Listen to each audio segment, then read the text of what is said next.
tale begins in the year 2698, time after. The Ezrian War has ravaged kingdoms, leaving its inhabitants gripped with fear and vulnerability. The devastating losses on all sides have left no clear victors, only a land plagued by violence and destruction. As armies and soldiers suffer great losses, dangerous beasts and wicked monsters roam freely in the lands of Everon. But there are more sinister forces lurking in the shadows, patiently biding their time and plotting their return. Far from this turmoil, a small unnamed hamlet lies in the southern reaches of the Artarius continent.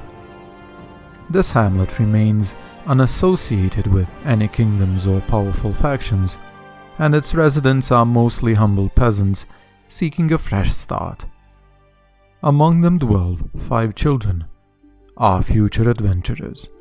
Sargath, a dragonkin, and his friend Haldir, an elf, dream of becoming fierce warriors.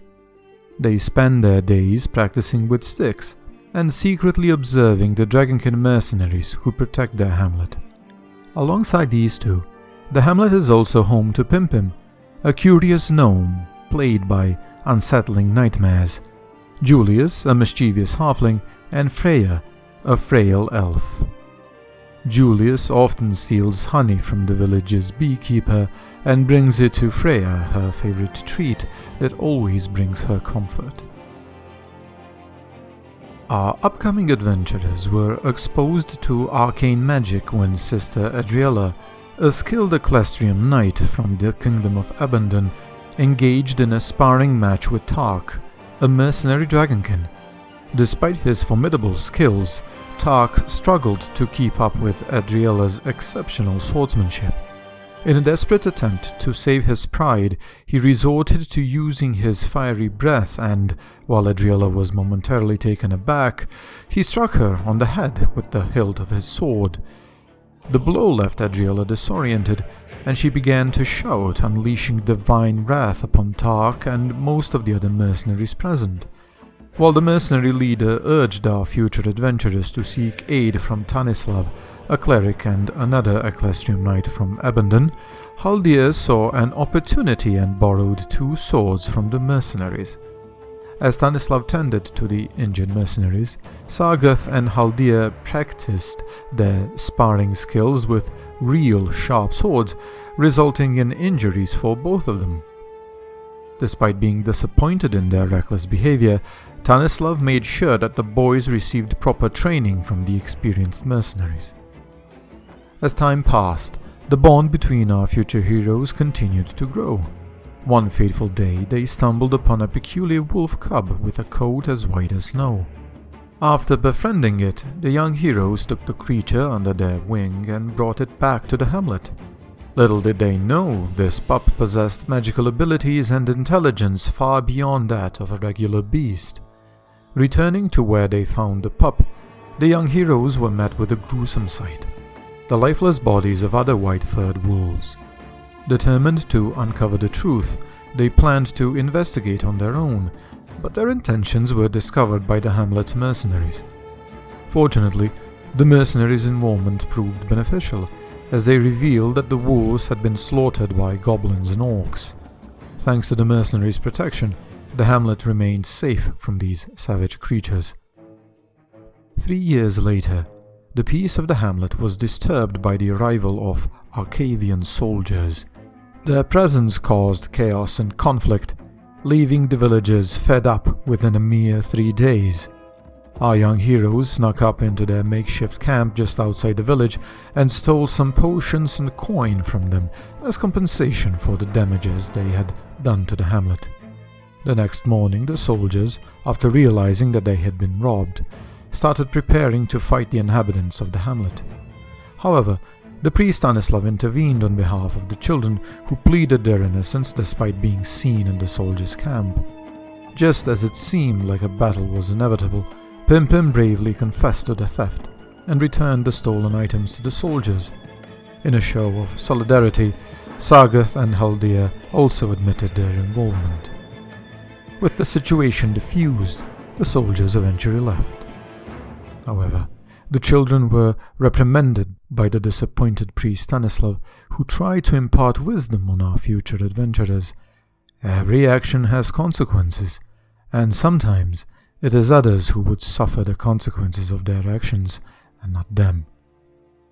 Following the incident with the Arcavian soldiers, our brave young heroes were spending time outdoors despite being grounded.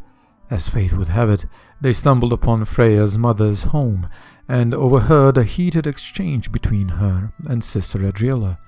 They witnessed Yavanna, Freya's mother, being forcefully evicted from her own home by Adriela.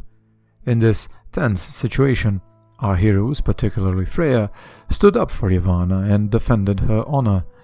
However, their courageous act was met with a cold and commanding response from Yavanna after Adriela left. Freya, wanting to reconcile with her mother, was willing to return home, but Yavanna demanded that her younger sister also come back. Disobeying her mother's wishes, Freya was met with closed doors. It was not long after that Yavanna packed her belongings and left the hamlet without a single word of goodbye. Around a month later, the ruthless Arcalvian soldiers returned, launching a surprise attack on the hamlet.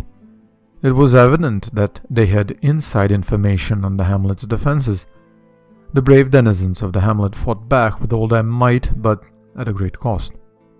Many of our adventurers lost loved ones, and the once formidable mercenary company was decimated, with only a handful of survivors. The priest Stanislav, while protecting Pimpim and Julius, tragically lost his life. Sargoth, Haldir, and Freya, who had stood their ground alongside the mercenaries, were lucky to survive with only minor injuries. During the attack, something inexplicable happened to Pimpim and Julius.